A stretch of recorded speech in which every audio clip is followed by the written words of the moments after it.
আচ্ছা, আমরা আবার চলে এসেছি আমাদের যে প্রথম অধ্যায়ের আলোচনা হচ্ছিল, রাষ্ট্রবিজ্ঞানের প্রথম অধ্যায় আন্তর্জাতিক সম্পর্কের কতগুলো মৌল ধারণা।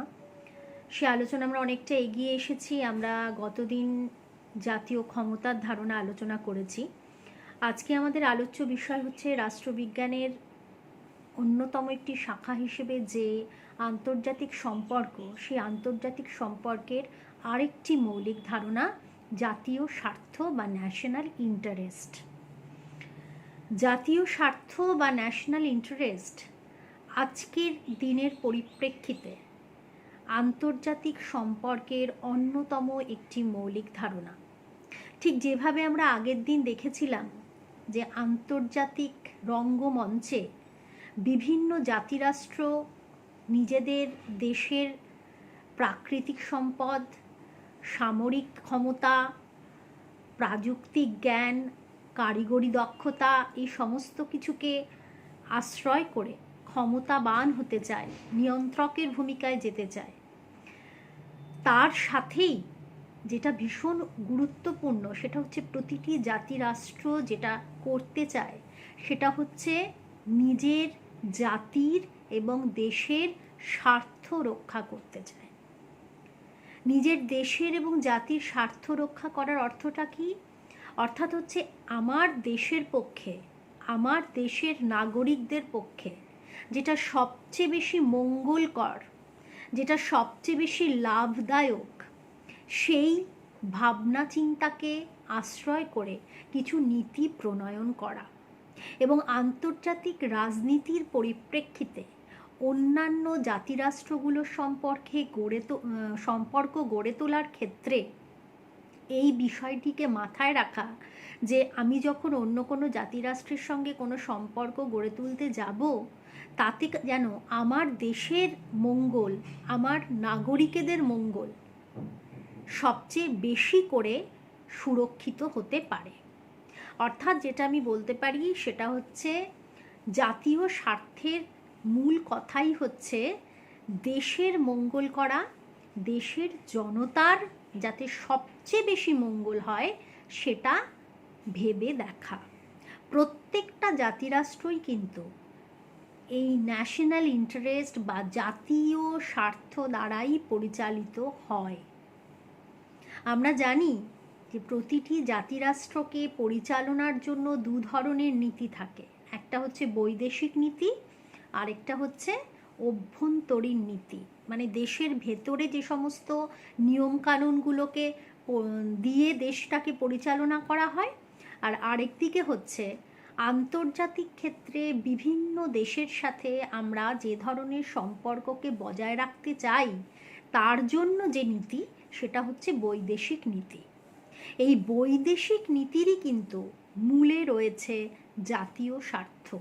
অর্থাৎ বৈদেশিক নীতি রচনার সময় বৈদেশিক নীতি প্রণয়নকারীরা যে বিষয়টিকে মাথায় রেখে বিদেশ নীতি বা পররাষ্ট্রনীতি বা বৈদেশিক নীতি রচনা করেন সেটা হচ্ছে জাতীয় স্বার্থ।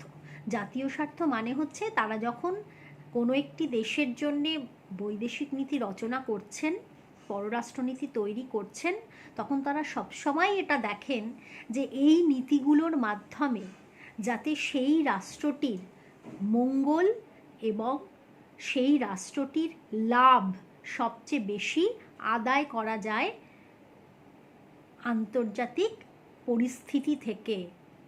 এটাই হচ্ছে জাতীয় স্বার্থের মূল কথা। হান্স মর্গেনথাউয়ের মতে প্রত্যেকটা জাতিরাষ্ট্রেরই এই জাতীয় স্বার্থের মূলে আছে কি? সেটা হচ্ছে প্রতিটি জাতিরাষ্ট্রই চায় তার ভূখণ্ডগত যে অখণ্ডতা, তার যে আর্থ রাজনৈতিক সচলতা এবং তার যে সাংস্কৃতিক সত্তা সেটাকে সুরক্ষিত করতে বা নিরাপদে রাখতে। অর্থাৎ বাইরের কোনো শত্রু রাষ্ট্র দ্বারা যেন আমার রাষ্ট্রের সীমানা কোনোভাবে আগ্রাসিত না হয়। আমার দেশের ভেতরে যে রাষ্ট্র ব্যবস্থা পরিচালিত হচ্ছে তার ওপরে যেন বিদেশি কোনো শত্রু রাষ্ট্রের কোনো প্রভাব এসে না পড়তে পারে, এবং আমার যে সাংস্কৃতিক সত্তা রয়েছে, আমার যে ঐতিহ্য রয়েছে, সেগুলো যেন সুরক্ষিত থাকে এবং অটুট থাকে।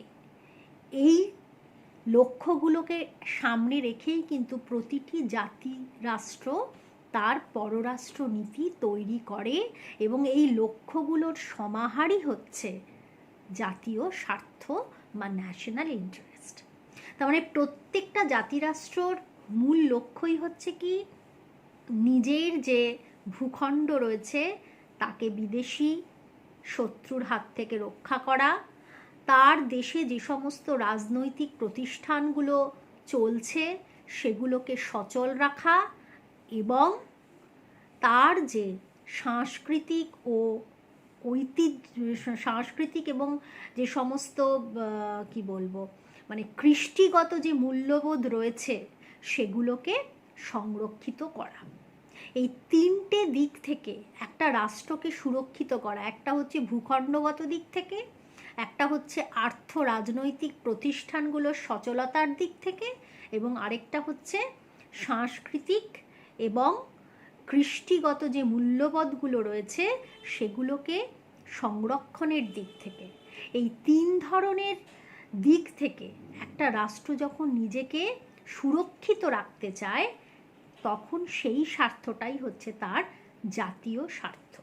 অর্থাৎ জাতীয় স্বার্থের মূল কথাই হচ্ছে আমার দেশের জন্য সবচেয়ে লাভজনক যে নীতি, আমার দেশ এবং জাতির জন্য সবচেয়ে মঙ্গলকর যে নীতি, সেইটা গ্রহণ করতে হবে আমাকে, অর্থাৎ প্রতিটি জাতিরাষ্ট্রকে। প্রতিটি জাতিরাষ্ট্র মূলত কিন্তু এই ভাবনাটাকে মাথায় রেখেই তার পররাষ্ট্রনীতি বা তার বিদেশ নীতি, বা যাকে আমরা ফরেন পলিসি বলি, সেটা তৈরি করে। দেশের ভেতরে অভ্যন্তরীণ নীতিতে যেমন আমরা কি দেখি, অভ্যন্তরীণ নীতিতে আমরা দেখি পাবলিক ইন্টারেস্ট বা জনস্বার্থের প্রতিফলন। ঠিক সেইভাবে দেশের বাইরে অন্য দেশের সঙ্গে সম্পর্ক তৈরিতে যে নীতি ক্রিয়াশীল থাকে, যাকে আমরা বিদেশ নীতি বলছি, সেই বিদেশ নীতিতে মূলত যার প্রতিফলন ঘটে সেটা হচ্ছে জাতীয় স্বার্থ। তার মানে জাতীয় স্বার্থ মানে হচ্ছে প্রত্যেকটা জাতিরাষ্ট্রের তো কিছু লক্ষ্য থাকে, যে সে কী ধরনের রাষ্ট্র হিসেবে নিজেকে আন্তর্জাতিক রঙ্গমঞ্চে তুলে ধরতে চাইছে, এবং সেই লক্ষ্যগুলোকে পূরণ করার জন্য তাকে কিছু নীতি নিতে হয়। সেটা অভ্যন্তরীণভাবেও নিতে হয় এবং বৈদেশিকভাবেও নিতে হয়। এই যে তার এক্সটার্নাল পলিসিস এবং তার ইন্টারনাল পলিসিস, এই দুটোর মধ্যে দিয়েই কিন্তু আসলে যেটার প্রতিফলন ঘটে সেটা হচ্ছে রাষ্ট্রটার লক্ষ্য কী, অর্থাৎ সে কোন ডিরেকশনে বা কোন দিশায় নিজেকে নিয়ে যেতে চাইছে, এবং সেই লক্ষ্যগুলোকে পূরণের জন্যে যে সমস্ত নীতিগুলো সে প্রণয়ন করে, সেই সবটাই হচ্ছে তার জাতীয় স্বার্থের জন্যে বা জাতীয় স্বার্থকে সুরক্ষিত করার লক্ষ্যে। জাতীয় স্বার্থ মানেই হচ্ছে কোনো একটি রাষ্ট্র নিজেকে যে লক্ষ্যে উপনীত করতে চাইছে, সেই লক্ষ্যে উপনীত করার জন্যে যে সমস্ত নীতিগুলো সে প্রণয়ন করছে তার একটা সমাহার।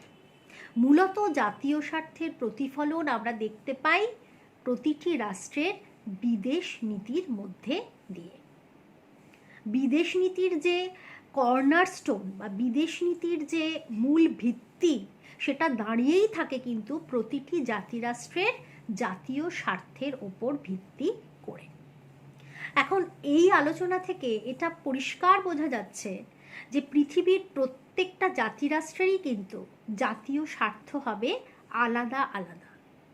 খুব স্বাভাবিকভাবেই দেখো, পাকিস্তানের জাতীয় স্বার্থের সঙ্গে নিশ্চয়ই ভারতের জাতীয় স্বার্থ মিলবে না, বা ভারতের জাতীয় স্বার্থের সঙ্গে চীনের জাতীয় স্বার্থ মিলবে না, বা চীনের জাতীয় স্বার্থের সঙ্গে আমেরিকা যুক্তরাষ্ট্রের জাতীয় স্বার্থ মিলবে না। কেন মিলবে না?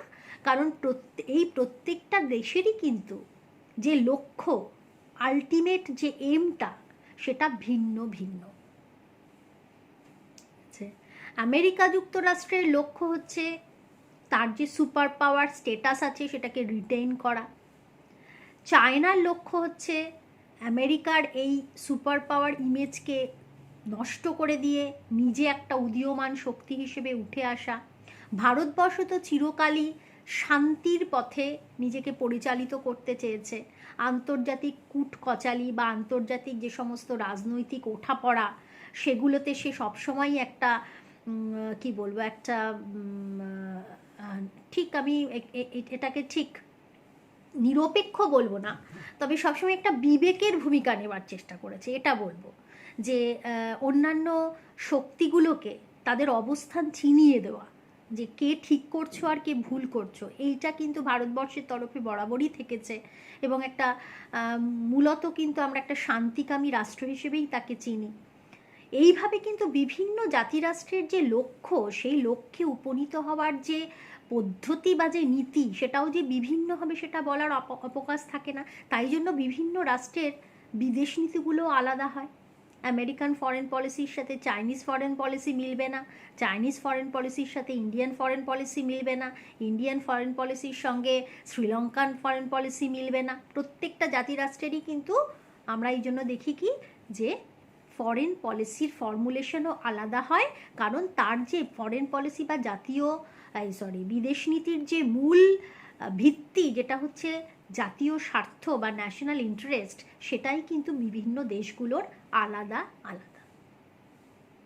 এবং সব থেকে বড় কথা হচ্ছে প্রত্যেকটা জাতিরাষ্ট্রই কিন্তু পৃথিবী জুড়ে যেখানে যে ধরনের ক্রিয়াকর্মের সঙ্গে যুক্ত থাকে তার পেছনে তাদের কিন্তু একটা যুক্তি থাকে যে আমরা এটা করেছি কেন না, এটাতে আমাদের জাতীয় স্বার্থ, আমাদের দেশের স্বার্থ সুরক্ষিত হচ্ছে। যেমন ধরো আমরা বলতে পারি হিটলার একটা সময় যে জার্মান সম্প্রসারণের নীতি নিয়েছিলেন, সেটা একটা আগ্রাসী নীতি ছিল, কিন্তু তার পক্ষে তার সওয়াল ছিল যে এটা হচ্ছে জার্মান জাতির স্বার্থে নেওয়া একটি নীতি।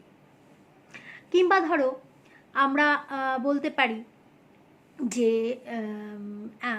সোভিয়েত ইউনিয়ন, পূর্বতন সোভিয়েত ইউনিয়ন আফগানিস্তানে যে অনুপ্রবেশ ঘটিয়েছিল 1979 থেকে 89 যে একটা অনুপ্রবেশের ঘটনা সেখানে ঘটে, এই যে আফগান অনুপ্রবেশ, এটাকেও কিন্তু ইউএসএসআর বলবে যে এটা কেন হয়েছিল না, এটাকে তারা ইউএসের জাতীয় স্বার্থকে সুরক্ষিত করার জন্য করেছে। কিংবা ইন্ডিয়া এবং ইউএসএসআরের সঙ্গে যে তোমার সীমান্ত নিয়ে যে চাইনিজ একটা টানাপোড়েন রয়েছে, চীনের একটা টানাপোড়েন রয়েছে, এবং চীন যে বিভিন্ন সময় আমরা জানি ভারতের বিভিন্ন প্রান্ত দিয়ে তাদের অনুপ্রবেশ কিন্তু ঘটাচ্ছে, এটার পক্ষেও কিন্তু চাইনিজ যে ভার্সন, সেটা হচ্ছে চাইনিজদের যে বক্তব্য, সেটা হচ্ছে তারা এটা করছে চীনের জাতীয় স্বার্থকে সুরক্ষিত করতে গিয়ে। 1971-এ যে ওয়ার হয়েছিল, যেটাকে আমরা বলি যে বাংলাদেশের মুক্তিযুদ্ধ, সেই মুক্তিযুদ্ধে যে ভারতের একটা প্রত্যক্ষ অংশগ্রহণ ছিল, সেই অংশগ্রহণের পক্ষেও কিন্তু ভারতের পক্ষে সওয়াল করা হয়েছিল কেন এই অংশগ্রহণ, না এটা হচ্ছে ভারত রাষ্ট্রের জাতীয় স্বার্থকে সংরক্ষণের জন্য। ফলে প্রত্যেকটা জাতিরাষ্ট্রই কিন্তু পৃথিবীর যে কোনো প্রান্তে ঘটে যাওয়া যে সমস্ত তোমার রাজনৈতিক ঘটনাগুলোর সঙ্গে বা কর্মকাণ্ডগুলোর সঙ্গে জড়িত থাকে, সেগুলোকে জাস্টিফাই করার জন্য, সেগুলোকে আইনসিদ্ধ করার জন্যে নিজেরা কিন্তু এই জাতীয় স্বার্থের দোহাই দিয়ে থাকে যে আমরা জাতীয় স্বার্থকে সুরক্ষিত করতে গিয়ে এটা করছি, এতে করে আমার নিজের দেশের মঙ্গল, আমার নিজের দেশের মঙ্গল, আমার জাতির মঙ্গল, আমার জনতার মঙ্গল চাওয়াটা তো কোনো অন্যায় নয়। এবং প্রত্যেকটা জাতিরাষ্ট্রের এটা চাওয়ার অধিকার রয়েছে এবং সেই অনুযায়ী নিজের বিদেশ নীতিকে পরিচালনার সম্পূর্ণ স্বাধীনতা তাদের রয়েছে। অর্থাৎ খুব যদি সংক্ষিপ্ত আকারে এবারে আলোচনাটাকে নিয়ে আসি কাকে বলে জাতীয় স্বার্থ, তাহলে বলবো যে প্রতিটি জাতিরাষ্ট্র বহিঃশত্রুর আক্রমণ থেকে নিজের ভূখণ্ডকে, নিজের দেশের রাজনৈতিক প্রতিষ্ঠানগুলোকে এবং নিজের সাংস্কৃতিক ঐতিহ্যকে রক্ষার জন্য যে সমস্ত নীতিগুলো নিয়ে থাকে সেগুলোর সমাহারকেই আমরা বলতে পারি জাতীয় স্বার্থ বা ন্যাশনাল ইন্টারেস্ট। অর্থাৎ প্রতিটি জাতিরাষ্ট্রই সেই সমস্ত নীতিগুলোর অনুবর্তী হয় বা সেই সমস্ত নীতিগুলোকেই তার বিদেশ নীতিতে স্থান দেয়, যে নীতিগুলো তার রাষ্ট্রের সব থেকে ভালোটা করবে, তার দেশের এবং তার জনতার সর্বোচ্চ মঙ্গল সাধন করবে। এই সর্বোচ্চ মঙ্গল সাধন করা নীতিগুলোর সমাহারকেই আমরা বলছি জাতীয় স্বার্থ। তাহলে বোঝা গেল জাতীয় স্বার্থ কাকে বলে। এখন এই জাতীয় স্বার্থ কিন্তু বিভিন্ন রকম বা প্রকারের হয়, ডিফারেন্ট টাইপস আছে এর। এই টাইপসগুলো কি কি? প্রথমেই হচ্ছে মুখ্য জাতীয় স্বার্থ। মুখ্য জাতীয় স্বার্থ মানে হচ্ছে একেবারে প্রতিটি জাতিরাষ্ট্রের সামনে ঠিক যেটা আলটিমেট তোমার এম থাকে, সেটা কি? একদম প্রাথমিকভাবে প্রতিটি জাতিরাষ্ট্র কি চেষ্টা করে? নিজের ভূখণ্ডকে সুরক্ষিত রাখতে, নিজের দেশের যে রাজনৈতিক ব্যবস্থা চলছে সেখানে যেন কোনো রকম অসুবিধা সৃষ্টি না হয় এবং খুব সবল এবং সচলভাবে যেন সমস্ত রাজনৈতিক প্রতিষ্ঠানগুলো পরিচালিত হতে পারে সেটা দেখা, এবং দেশের যে সংস্কৃতি রয়েছে, যে কৃষ্টি রয়েছে, যে ঐতিহ্য রয়েছে সেটাকে রক্ষা করা। এক অর্থে আমরা বলতে পারি ফিজিক্যালি, পলিটিক্যালি এবং কালচারালি, সাংস্কৃতিকভাবে, রাজনৈতিকভাবে এবং ভূখণ্ডগতভাবে দেশকে রক্ষা করাই হচ্ছে প্রতিটি দেশের মুখ্য জাতীয় স্বার্থ, প্রাইমারি ন্যাশনাল ইন্টারেস্ট। এটাই হচ্ছে প্রত্যেকটা জাতিরাষ্ট্রের প্রাথমিক দায়িত্ব, এটা করাটা। দ্বিতীয়ত কি বলছে? সেকেন্ডারি ন্যাশনাল ইন্টারেস্ট বা গৌণ জাতীয় স্বার্থ। গৌণ জাতীয় স্বার্থের মধ্যে কি পড়ছে? গৌণ জাতীয় স্বার্থের মধ্যে পড়ছে সেই সমস্ত মানুষদের স্বার্থ রক্ষা যারা আমার দেশে বসবাস করছে না, কিন্তু যারা আমার দেশের নাগরিক। অর্থাৎ একটি দেশের নাগরিক যারা বিদেশে বসবাস করে তাদের সুরক্ষা দেওয়া, তাদের স্বার্থকে রক্ষা করা, সেটাও কিন্তু একটি জাতিরাষ্ট্রের জাতীয় স্বার্থের মধ্যেই পড়ছে। এবং তার সঙ্গে বিভিন্ন পৃথিবীর বিভিন্ন দেশে ছড়িয়ে ছিটিয়ে থাকা একটি রাষ্ট্রের যে রাষ্ট্রদূতেরা রয়েছে এবং সেই দূতাবাসে কাজ করে যে সমস্ত কর্মচারীরা রয়েছে, তাদের যে স্বার্থ এবং তাদের যে অধিকার তাকে সুরক্ষিত করাও কিন্তু হচ্ছে একটি রাষ্ট্রের গৌণ জাতীয় স্বার্থ, অর্থাৎ সেকেন্ডারি ন্যাশনাল ইন্টারেস্টের মধ্যে পড়ছে। আবার কিছু জাতীয় স্বার্থ আছে যেগুলোকে আমরা বলছি কি স্থায়ী জাতীয় স্বার্থ, মানে পার্মানেন্ট ন্যাশনাল ইন্টারেস্ট, যেগুলো কোনো পরিস্থিতিতেই বা স্থানকাল পাত্রভেদে কখনোই পরিবর্তিত হয় না। কোনো একটা বিশেষ উদ্দেশ্য নিয়ে যেগুলো তৈরি হয়েছিল এবং যার পেছনে একটা দীর্ঘমেয়াদী ভাবনা রয়েছে, ফলে পরিস্থিতির যতই উত্থান পতন হোক না কেন, রাজনীতির গতি প্রকৃতি যতই পাল্টাক না কেন, সেই নীতিগুলো কিন্তু একই থেকে যায় কোনো একটা রাষ্ট্রের মঙ্গলের কথা বিবেচনা করে। যেমন এই সম্পর্কে আমরা বলতে পারি সোভিয়েত ইউনিয়নের যে একটা নীতি ছিল যে তারা সারা পৃথিবী জুড়ে কমিউনিজম বা সাম্যবাদের যে প্রসার তাকে রোধ করবে। এটা কিন্তু আমেরিকান ফরেন পলিসির ক্ষেত্রে একটা আমরা বলতে পারি একটা পার্মানেন্ট বা একটা স্থায়ী নীতি। এটা কিন্তু তারা এখনও তাদের ফরেন পলিসির ইথসে বা তাদের ফরেন পলিসির যে ভিত্তি তার মধ্যে রয়ে গেছে। এটা তাদের একটা দীর্ঘমেয়াদী পরিকল্পনা। এটা কিন্তু সময়ের যতই সোভিয়েত ইউনিয়নের সে অর্থে তো পূর্বতন সোভিয়েত ইউনিয়নের পতন হয়ে গেছে, দ্বিতীয় বিশ্ব বলে আর কিছুই এখন এক্সিস্ট করে না, তার কোনো অস্তিত্বই নেই, কিন্তু তবুও তাদের ফরেন পলিসিতে কিন্তু এই যে কমিউনিজম বা সাম্যবাদের সম্প্রসারণ যাতে পৃথিবীর কোনো প্রান্তে কোনোভাবে হতে না পারে তার একটা চেষ্টা কিন্তু সবসময় রয়েছে। আবার দেখো ইউএস ফরেন পলিসি বা ইউএসের যে এই যে একটা যেটাকে আমরা বলছি যে পার্মানেন্ট ন্যাশনাল ইন্টারেস্ট বা জাতীয় স্বার্থ, তার মধ্যে আরেকটা আছে, যেমন তারা মনে করে যে পৃথিবীর সমস্ত মহাসাগরগুলোতে মুক্ত নৌ চলাচল হলে সেটা তাদের রাষ্ট্রের পক্ষে সুখকর, মঙ্গলকর বা সবচেয়ে ভালো। অর্থাৎ মহাসাগরগুলোর বুকে মুক্ত নৌ চলাচল এবং বাণিজ্য তার পক্ষে আমেরিকা যুক্তরাষ্ট্রের যে সওয়াল, সেটা কিন্তু হচ্ছে তার পার্মানেন্ট ন্যাশনাল ইন্টারেস্ট। এইভাবে বিভিন্ন রাষ্ট্রের বিভিন্ন পার্মানেন্ট ইন্টারেস্ট থাকতে পারে, যেগুলো কিন্তু কখনোই কোনো সময়ের বদলের সাথে সাথে, রাজনীতির উত্থান পতনের সাথে সাথে, বন্ধু শত্রু বদলের সাথে সাথে পাল্টায় না। ঠিক আছে, এবারে চলে আসি অস্থায়ী জাতীয় স্বার্থ।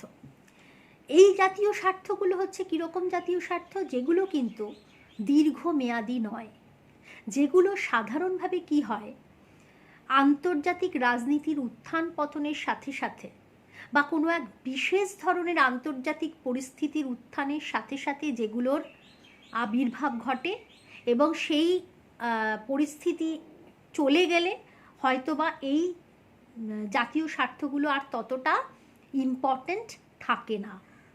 অর্থাৎ আমি যেটা বলতে চাইছি সেটা হচ্ছে বিশেষ বিশেষ পরিস্থিতিতে, বিশেষ বিশেষ প্রয়োজনের তাগিদে এবং আন্তর্জাতিক রাজনীতির ওঠাপড়ার কারণে এই ধরনের স্বার্থগুলোর জন্ম হয়। সাধারণভাবে আমরা দেখি কোনো একটি রাষ্ট্রের মধ্যে যে জনতারা বাস করে, অর্থাৎ যারা রাষ্ট্রের নাগরিক, তাদের যে মতামত এবং রাষ্ট্রের মধ্যে থাকা যে চাপ সৃষ্টিকারী গোষ্ঠী তাদের যে মতামত, কিংবা রাষ্ট্রের মধ্যে থাকা যে সেকশনাল ইন্টারেস্ট অর্থাৎ যে শ্রেণী স্বার্থ, এবং সর্বোপরি রাষ্ট্র যারা পরিচালনা করছেন সেই নেতৃত্বদের যে দৃঢ়তা এবং তাদের যে চারিত্রিক বৈশিষ্ট্য, তার একটা প্রভাব কিন্তু এই ধরনের অস্থায়ী জাতীয় স্বার্থের ওপরে পড়ে।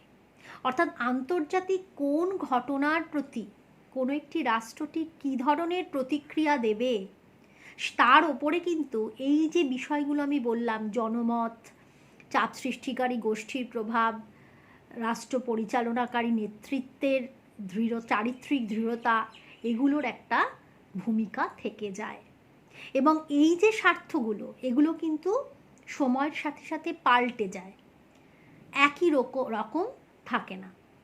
তাই এগুলোকে আমরা বলছি অস্থায়ী জাতীয় স্বার্থ। আবার কিছু জাতীয় স্বার্থ আছে যেগুলোকে আমরা কি বলছি, জেনারেল ন্যাশনাল ইন্টারেস্ট বা সাধারণ জাতীয় স্বার্থ। সাধারণভাবে আমরা প্রতিটি জাতিরাষ্ট্রের ক্ষেত্রেই কিছু কমন ইন্টারেস্ট দেখতে পাই।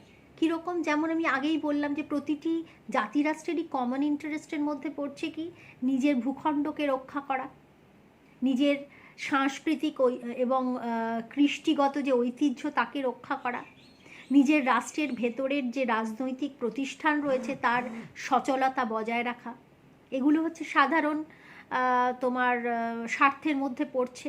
এর সাথে আরও কি সাধারণ স্বার্থ আছে যার সাথে পৃথিবীর প্রতিটি দেশই কোনো না কোনোভাবে যুক্ত। আমরা তো জানি আজকে আমরা এমন একটা পৃথিবীতে বাস করছি যেটা নির্ভরশীল পৃথিবী, প্রত্যেকে প্রত্যেকের সাথে যুক্ত, এবং আমরা কিন্তু কিছু কমন ইন্টারন্যাশনাল প্রবলেমও ফেস করছি। যে সমস্ত কমন ইন্টারন্যাশনাল প্রবলেমগুলোর কী ধরনের সলিউশন দরকার, ইন্টারন্যাশনাল সলিউশনই দরকার, এবং সেগুলো সবাই মিলে একসাথে করতে হবে। যেমন ধরো প্রতিটি জাতিরাষ্ট্রেরই কমন ইন্টারেস্টের মধ্যে পড়ছে বা সাধারণ স্বার্থের মধ্যে পড়ছে সন্ত্রাসবাদের মোকাবিলা করা। আজকে পৃথিবীর এমন কোনো দেশ আমরা হয়তো খুঁজে পাবো না যারা সন্ত্রাসবাদের কবলে পড়েনি বা সন্ত্রাসবাদ দ্বারা কোনোভাবে যারা প্রভাবিত নয়। ফলে প্রত্যেকটা জাতিরাষ্ট্রের কাছেই কিন্তু সন্ত্রাসবাদ একটা বড় সমস্যা বা বড় ভয়ের কারণ।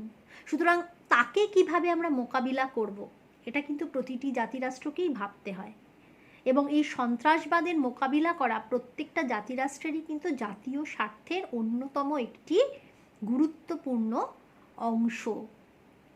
তারপরে ধরো যে সমস্ত আন্তর্জাতিক পরিবেশ সমস্যাগুলোর আমাদের সম্মুখীন হতে হচ্ছে, এই যে ওজোন লেয়ারে হোল হচ্ছে, অ্যাসিড বৃষ্টি হচ্ছে, ঠিক আছে। তারপরে এই যে এখন দেখো না, এখন এই যে করোনার মতো একটা সমস্যা সারা বিশ্বকে তো একসঙ্গে গ্রাস করলো, ফলে এর মোকাবিলা তো সবাইকে একসাথে করতে হচ্ছে, যেটা হুর নেতৃত্বে আমরা করছি। হ্যাঁ, ফলে এটা কিন্তু আর কোনো আলাদা আলাদা করে আমাদের কোনো রাষ্ট্রের ন্যাশনাল ইন্টারেস্ট নয়, এটা কিন্তু একটা কমন ইন্টারেস্ট হয়ে গেছে এখন।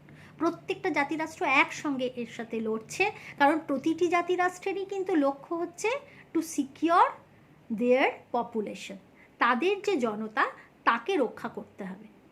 এবং সেটা করতে গেলে যে দেশ যেভাবে বলছে আমরা কিন্তু সেটাকেই অনুকরণ করার চেষ্টা করছি।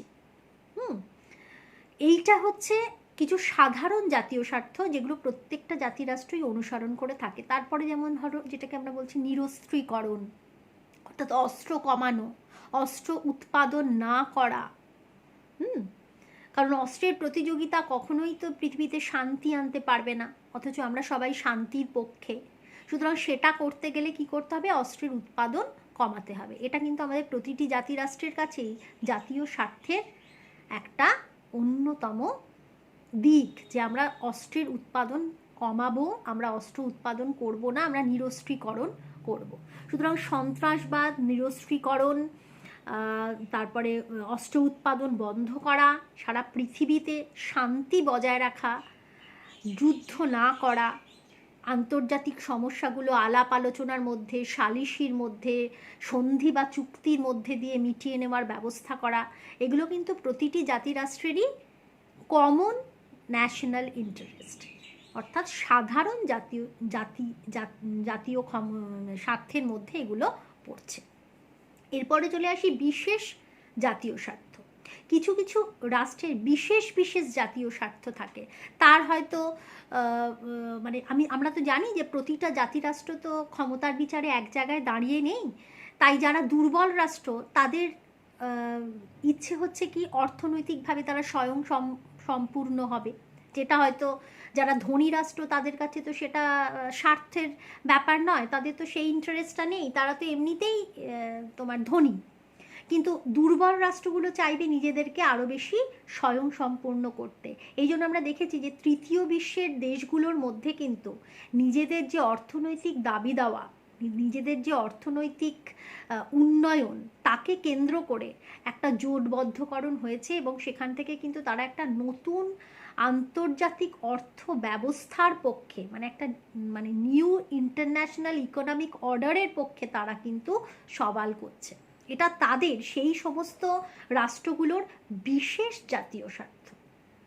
ঠিক আছে, এইভাবে আমরা জাতীয় স্বার্থের শ্রেণীকরণ করলাম। প্রথমে বললাম মুখ্য জাতীয় স্বার্থ, তারপর গৌণ জাতীয় স্বার্থ, তারপরে স্থায়ী জাতীয় স্বার্থ, তারপর অস্থায়ী জাতীয় স্বার্থ, তারপর সাধারণ জাতীয় স্বার্থ, এবং তারপর বিশেষ জাতীয় স্বার্থ। এবারে আমরা চলে আসি যে এই যে জাতীয় স্বার্থ, সেই জাতীয় স্বার্থকে সুরক্ষিত করার উপায়গুলো কি কি, অর্থাৎ কোন কোন উপায়ে একটি জাতিরাষ্ট্র নিজের এই জাতীয় স্বার্থকে সুরক্ষিত করতে পারে।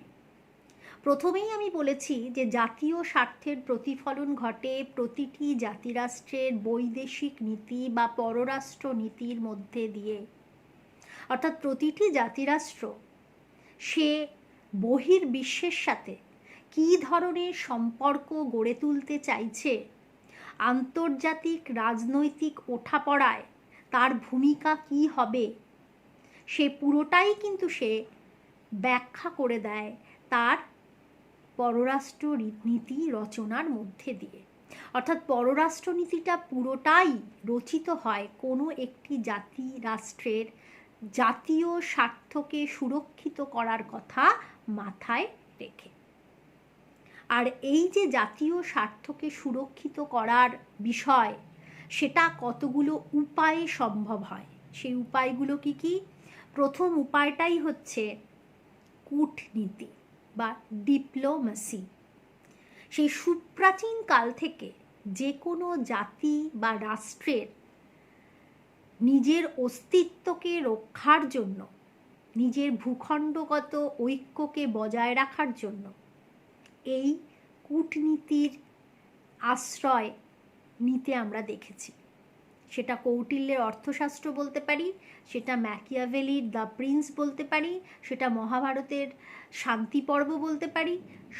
সমস্ত জায়গাতেই কিন্তু আমরা দেখেছি যে কূটনীতি কিন্তু দুটো রাষ্ট্রের মধ্যেকার সম্পর্ককে তুলে ধরার ক্ষেত্রে খুব গুরুত্বপূর্ণ একটি ভূমিকা পালন করে।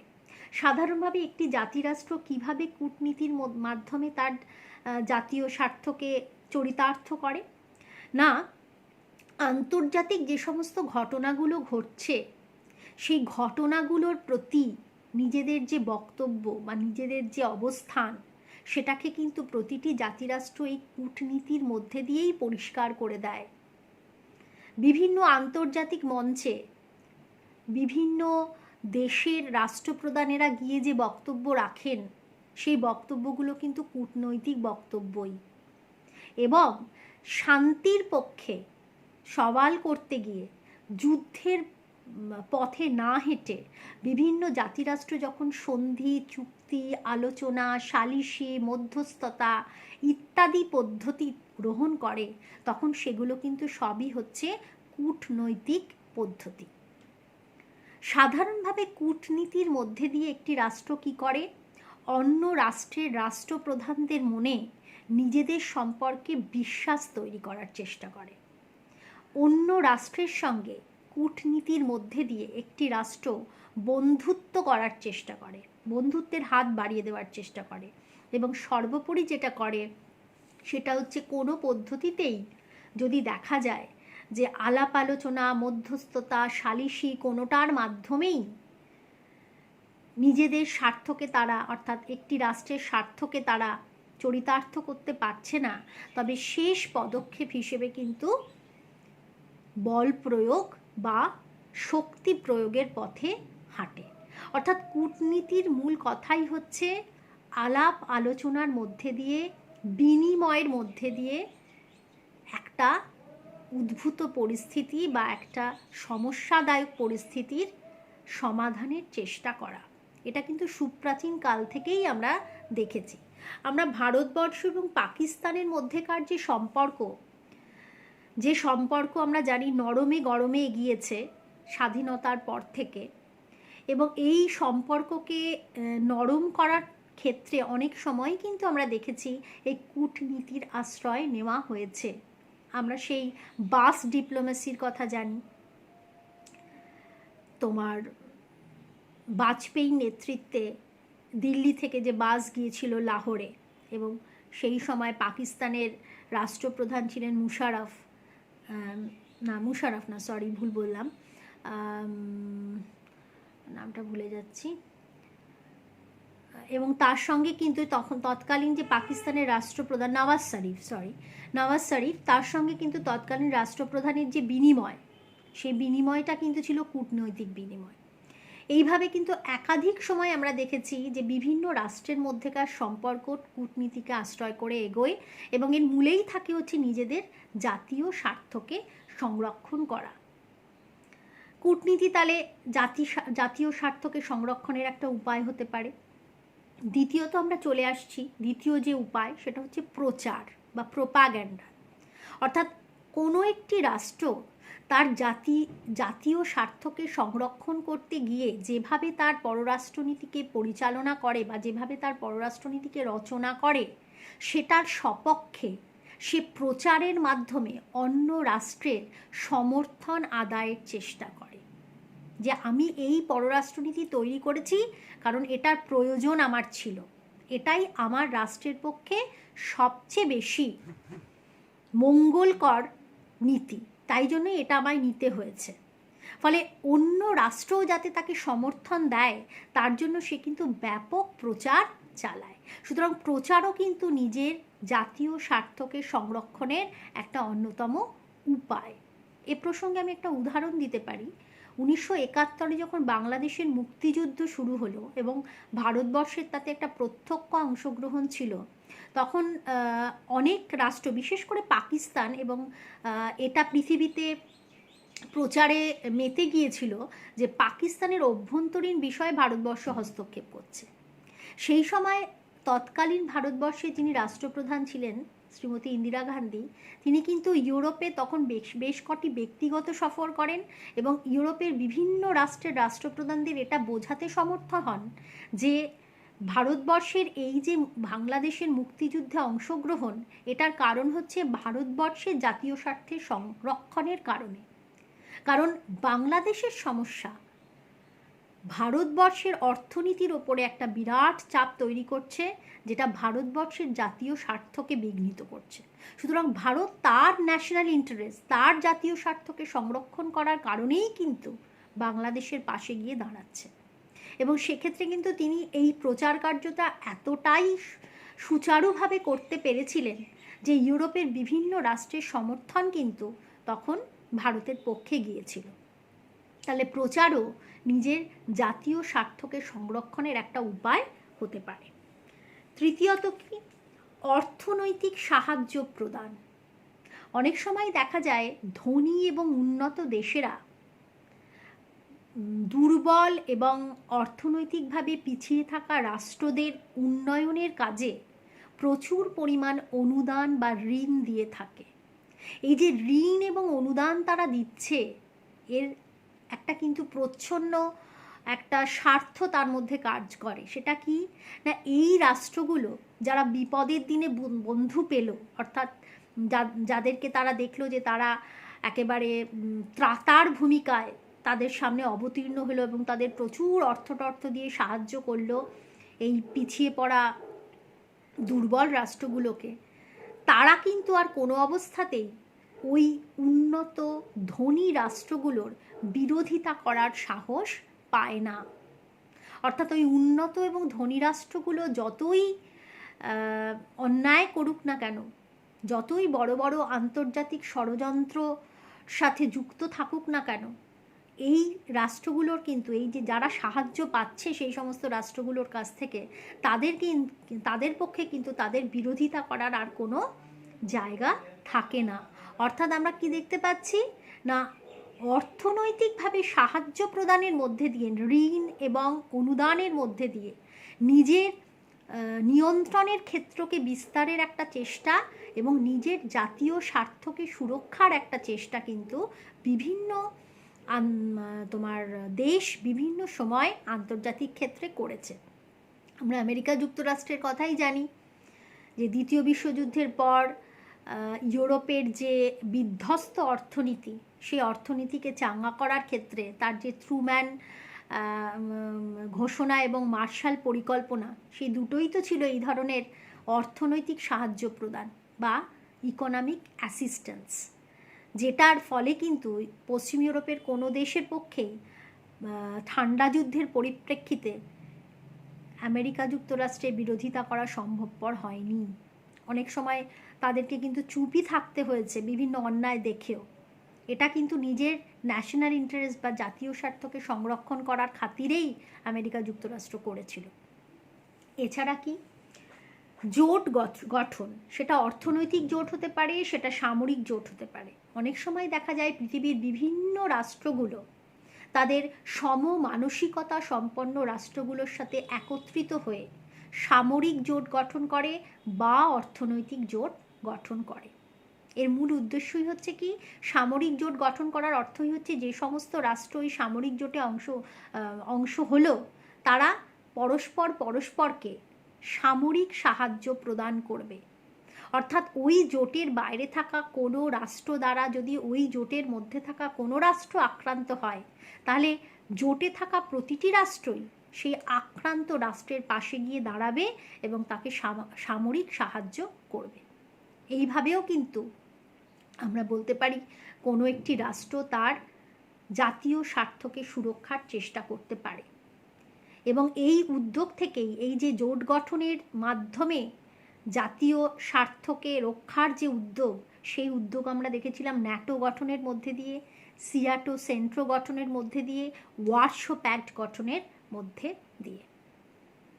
এবং অর্থনৈতিক ক্ষেত্রেও আমরা জানি যে এক একটা অঞ্চল তারা নিজেদের মধ্যে জোট করে অর্থনৈতিক উন্নয়নের জন্য নিজেরা পরস্পরকে সাহায্যের আশ্বাস দেয়। আমরা আঞ্চলিক জোটের মধ্যে আমরা সার্কের কথা বলতে পারি, আমরা আসিয়ানের কথা বলতে পারি, আমরা ইউরোপিয়ান ইউনিয়নের কথা বলতে পারি। ঠিক আছে, এই জোটগুলোর মধ্যে থাকা প্রতিটি জাতিরাষ্ট্র কী করবে? প্রতিটি জাতিরাষ্ট্রের অর্থনৈতিক উন্নয়নে সাহায্য করবে, সাংস্কৃতিক উন্নয়নে সাহায্য করবে। অর্থাৎ এর মধ্যে দিয়েও কিন্তু প্রতিটি জাতিরাষ্ট্রই কী করতে পারে? নিজের জাতি ও স্বার্থকে সংরক্ষণ করতে পারে। এবং সব শেষে যে পদ্ধতিটার মাধ্যমে কোনো একটি রাষ্ট্র তার জাতীয় স্বার্থকে সংরক্ষণ করে সেটা হচ্ছে শক্তি প্রদর্শন বা বল প্রয়োগ। শক্তি প্রদর্শন বা বল প্রয়োগ। যখন কোনো পদ্ধতিতেই দেখা যাচ্ছে যে আমি আমার রাষ্ট্রকে সুরক্ষিত রাখতে পারছি না, কূটনীতি ব্যর্থ হয়ে গেল, প্রচারের মাধ্যমে আমি আমার পক্ষে বেশি রাষ্ট্রকে আনতে পারলাম না, অর্থনৈতিক সাহায্য দিয়ে আমি দুর্বল রাষ্ট্রগুলোর মুখ বন্ধ করতে পারছি না, জোট গঠন করেও কোনো কাজ হচ্ছে না, বা জোট গঠন করে হয়তো কিছুটা কাজ হলেও যখন আমরা দেখতে পাচ্ছি যে আমার রাষ্ট্রের ভূখণ্ড ভেতরে শত্রু রাষ্ট্র ঢুকে এসেছে, তখন তো আমার আর কোনো উপায় নেই। আমাকে তো তখন কি করতেই হবে? আমাকে তখন প্রতিরোধ গড়ে তুলতেই হবে এবং শক্তি প্রয়োগ করতেই হবে। কিছু কিছু ক্ষেত্রে কিন্তু শক্তি প্রয়োগ কী হয়? অনিচ্ছাকৃতভাবেও হয়। আমরা হয়তো চাই না, কিন্তু আমাদের করতে হয়। যেমন ভারতবর্ষের ক্ষেত্রে আমরা বলতে পারি, ভারতবর্ষের যত কটা যুদ্ধ স্বাধীনতা উত্তর পর্বে হয়েছে, প্রত্যেকটা ক্ষেত্রেই দেখা গেছে ভারতবর্ষ আগে নিজে আক্রান্ত হয়েছে, তারপরে সে কিন্তু তার প্রতিরোধ গড়ে তুলেছে। আমি যদি আক্রান্ত হই তখন তো আমাকে নিজের ঘর বাঁচাতে তো আমাকে তখন যুদ্ধে অবতীর্ণ হতেই হবে। এবং অনেক ক্ষেত্রে দেখা যায় যে মানে পৃথিবী জুড়ে কিছু রাষ্ট্রই তো থাকে যারা হচ্ছে যুদ্ধবাজ, যারা যুদ্ধ করতেই ভালোবাসে, যারা ভয় প্রদর্শন, শক্তি প্রদর্শন, বল প্রদর্শন এটাকেই মনে করে এর মাধ্যমেই তারা নিজেদের জাতীয় স্বার্থকে একমাত্র রক্ষা করতে পারবে। ফলে এই হচ্ছে মোটামুটিভাবে জাতীয় স্বার্থের আলোচনা। প্রাথমিক পর্বে আমি জাতীয় স্বার্থ বলতে কি বুঝি সেটা বললাম, তার পরের পর্বে বলেছি জাতীয় স্বার্থের টাইপস বা রকম, এবং সবশেষে বললাম কোন পদ্ধতিগুলোর মাধ্যমে আমরা জাতীয় স্বার্থকে সংরক্ষণ করতে পারি। আজকের ক্লাস এখানেই শেষ। সবাই ভালো থেকো, ধন্যবাদ।